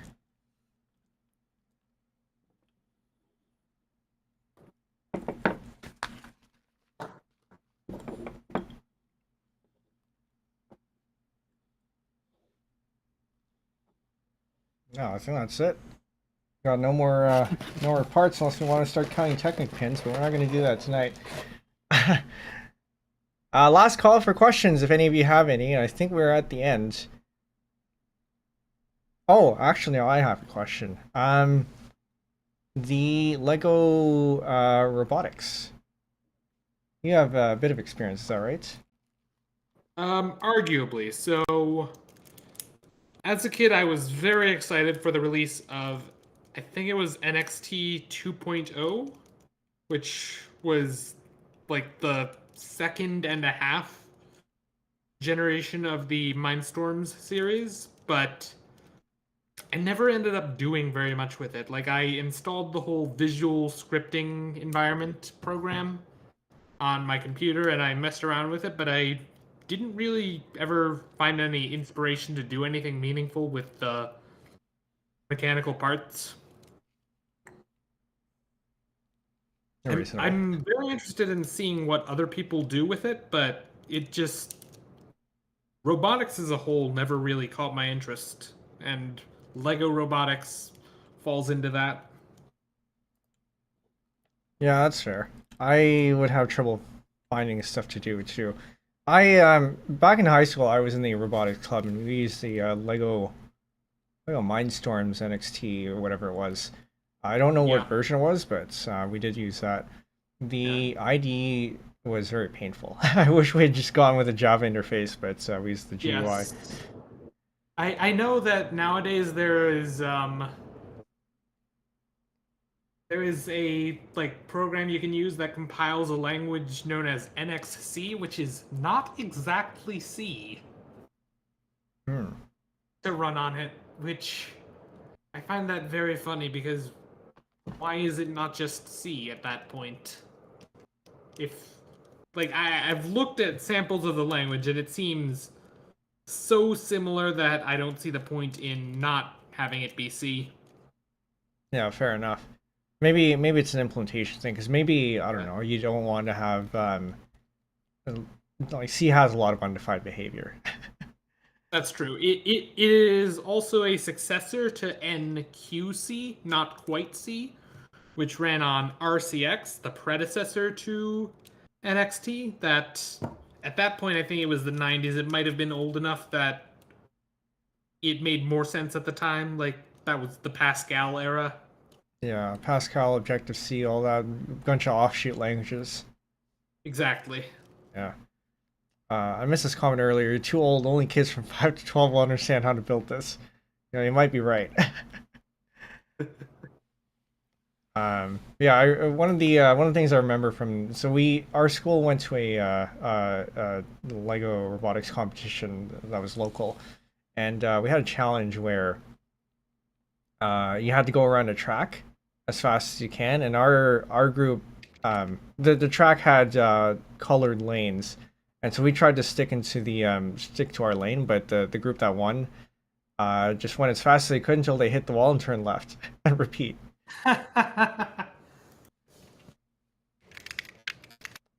Yeah, that's good. Lego robotics goes back really far, actually. Like, when I was at Brick World Chicago last year, I saw this display that was using these. I don't want to call them Lego parts, but they technically are, but they're called Interface A. They're from 1986. 86. They connect to, like, I forget what they had been connected to, but it was like proper retro computers. Ah. Would have been things like serial ports and maybe parallel ports. Or no, Yeah. like Commodore 64 retro, or Yes, like I don't think it was a Commodore, but it might have been like Apple II type thing. yeah, I think it would probably be Apple II if that were the case, not Commodore.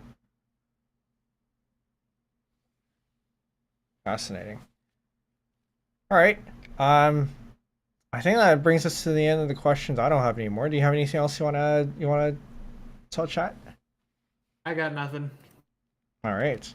Well, I mean, these ones aren't yours, but these ones are, and they turned out very well. And they'll be on display in my place. Thank you. Yeah. So it'd be a shame not to. Of course. But yeah, if you end up doing more, looking forward to seeing more. I know you have an Aria build, a very large one. Yes. So that'll be quite something to see once it's done. And you have also done. Did I shout out soy milk already? I might not have. Let me do that now. You also have a. Yeah, you also have a soy milk model. Yes. Got soy milk, got Clonk. Those are, I think, the three that are most relevant to this stream. Yeah. And speaking of soy, we will be collabing with her on Saturday to do mahjong. So if that's something you're interested in, we're going to be doing some crazy house rules, just like the last potluck stream. So you won't want to miss that. I think that's it. I think neither of us had anything more to say. I just, a year and a half in and still don't know how to end. Although I hear there are a bunch of streamers who are like 3 or 4 years on and they still don't know how to end. So it gives me a little bit of comfort, I guess. But for those of you on Twitch, we're going to find some new raids, so stick around. For those of you on YouTube, we're just going to end as usual. But yeah, do you have anything more to say? I think I already asked this. No. Do you have any raid suggestions? Looking at my follows. No, I'm not seeing anyone that fits the vibe. Okay, so I will go look for one while we're at the end screen. But for those of you who are here, my name is Penbu. I'm the programming, puzzle gaming, and music making VTuber on Linux. Today is the first HANDCAM stream. Building these Lego models here, and then the filler one, designed by the 0x539, who we were interviewing. As always, you can catch us over on Discord if you would like to follow up on anything, or just hang out there. The general channel is basically the Lego channel at this point. I don't think I'm making a dedicated one, but we can still discuss Lego stuff in the general chat that fits there. Okay.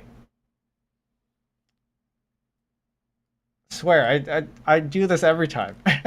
Okay, yeah, we're gonna go find some raids. So Twitch, stick around. YouTube, it's fine. So yeah, thanks for coming. And good night. See you next stream. Bye. If I can find my cursor. Why do I always have it? Okay.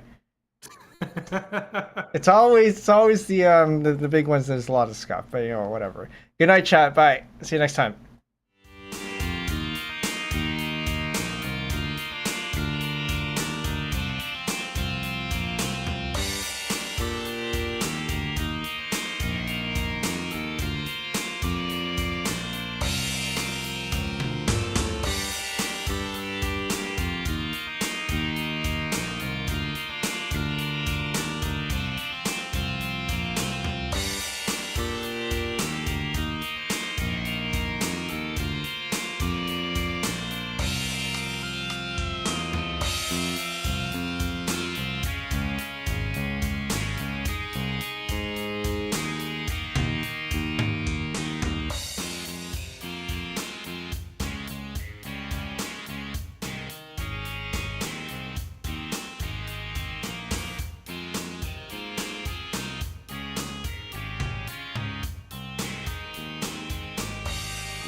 Okay. Twitch. I think we found a raid target. So we're gonna go raid Estrella, who is also doing Lego. I've never been to their chat, or never been to their stream rather. So exciting times. But I might have to raid and run. So they're doing. I already forgot what the set was, but they're doing a Lego set. It looks like an official set. So enjoy the brick building, and we'll see you next time. Oh yeah, actually, hold on. Raid message right there. Also, Asher's on YouTube. Thanks for dropping in if you're still here. And anyone else who is lurking on both channels. Okay. All right, so we're gonna get head over there, and yeah, enjoy the Lego building, and we'll see you next stream. Night.